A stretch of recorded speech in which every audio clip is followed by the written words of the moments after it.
So with the Google Pixel 7a, the Pixel 7 is pulled into the vortex of what makes it a better, affordable Android phone. Similar specifications and an almost identical design make it a touch harder to separate these two. But here's everything you need to know and which is the best device you should go out and pick up. Thanks for watching 9to5 Google here on YouTube. Remember to thumbs up, hit subscribe and then tap the bell icon to be among the first to watch our upcoming videos.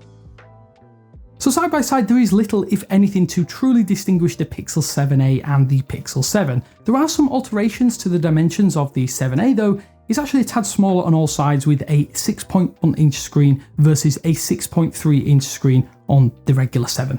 This isn't a huge decrease, but it does make a major difference. Annoyingly, the Pixel 7a could have been smaller as the bezels are actually a little bit chunkier on all sides of the device. You may notice that both screens are also rated at 90Hz. The Pixel 7a is tuned to 60Hz out of the box, but the smooth display feature can be enabled right away. Even with similar display specifications though, the Pixel 7 edges out the 7a due to that higher maximum brightness and those smaller bezels on all sides. At the maximum refresh rates, it is true that the 7a does have some minor stuttering and doesn't always feel quite as smooth. It's still slick and it's a major step up over the 6a screen.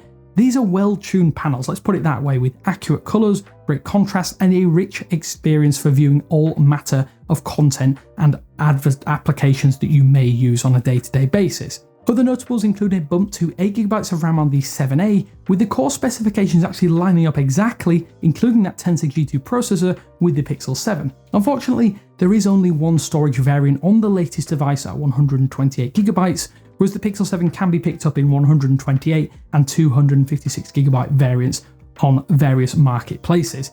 The range of colour options also might be a major attraction, with 4 options of a light blue, a black, a white and an orange option.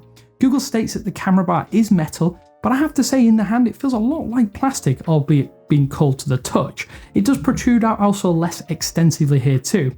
These nuances aren't visible from far away, but up close you can actually tell that the differences are there and they do help reduce the overall device cost. The software is also identical on this Duo, from the latest Android 13 build to the features packed within. Google One VPN adds added security without requiring a subscription plan, while Face Unlock jumps down to the A series for the first time. You don't get cough and snore detection here though for whatever reason within the digital wellbeing option, so you may need to use another service to achieve this on the 7a. I have to say performance feels pretty identical given the internals. This is one of the biggest long-term benefits for anyone looking at either handset.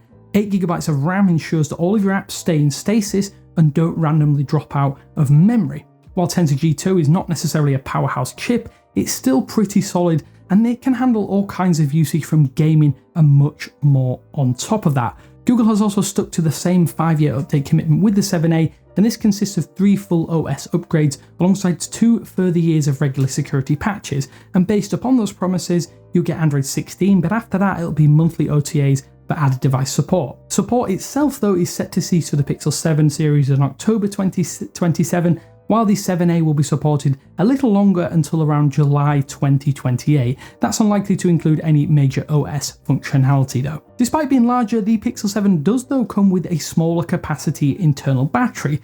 The increase of 30 mAh might not make a huge deal of difference day to day, at least with your lifespan on the 7a though. When these displays are tuned to 90Hz, you should get all day longevity with either model. Another interesting upgrade is the addition of wireless charging to the Pixel 7a, and this has long been a request along with a higher refresh rate panel, so it's nice to see Google address these and add them. The speeds though of wireless charging are capped at a much lower 7.5 watts here, and reverse wireless charging is actually not available. Any wireless charging pad should work with your device, but you will get more functionality with the Google Pixel Stand, which is compatible with the 7a. Sadly though, this does not include or unlock any improved top-up rates and you're still stuck at 7.5 watts. 18-watt wired charging remains a frustrating inclusion on the Pixel 7a, and charging will take around 2 hours from 0 to 100 on the 7a and the 7, and much longer when using a wireless charger due to the fact that the Pixel 7 has 21-watt wireless charging with the Pixel Stand.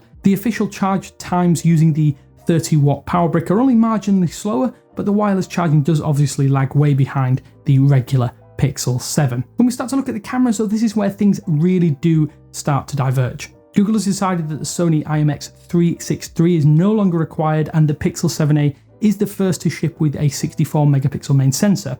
All images taken with either main lens is downsampled. This is 12.5 megapixels on the Pixel 7, while the 7a produces 16.1 megapixel images, which is another first. To their credit, it's actually tough to tell images apart, but whether it's the 15 megapixel sensor on the Pixel 7 series achieving this, the images from that device do result in greater depth. In essence, this upgrade makes the decision as to which phone you should choose a little bit tougher.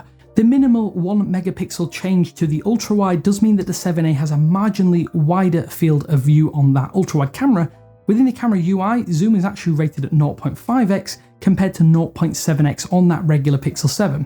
Only cinematic blur is not present on the 7a. Every other option is available, but the video recording rates are limited to 60 FPS at 1080p with every single lens. 4K UHD is capped at 30 FPS on all but the main sensor.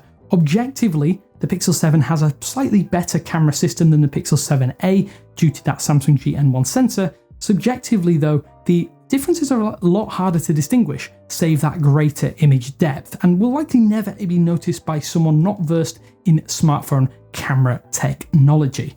So for the first time since the launch of the Pixel 5 and the 4a 5G, Google has made two phones that are so closely aligned that it's hard to truly determine which is the better buy for most people out there.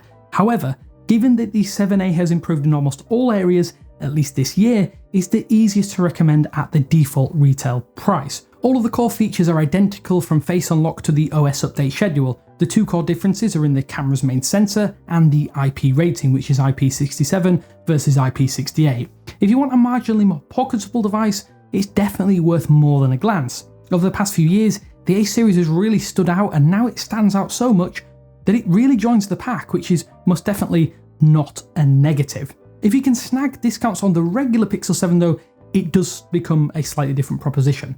Opt for the late 2022 model if you can do that. Otherwise, choose the Pixel 7a and enjoy all of the trappings of a flagship Google phone without having to pay a premium. I want to ask you though, which are you choosing? Let us know down in the comment sections below. It's always interesting to hear your thoughts.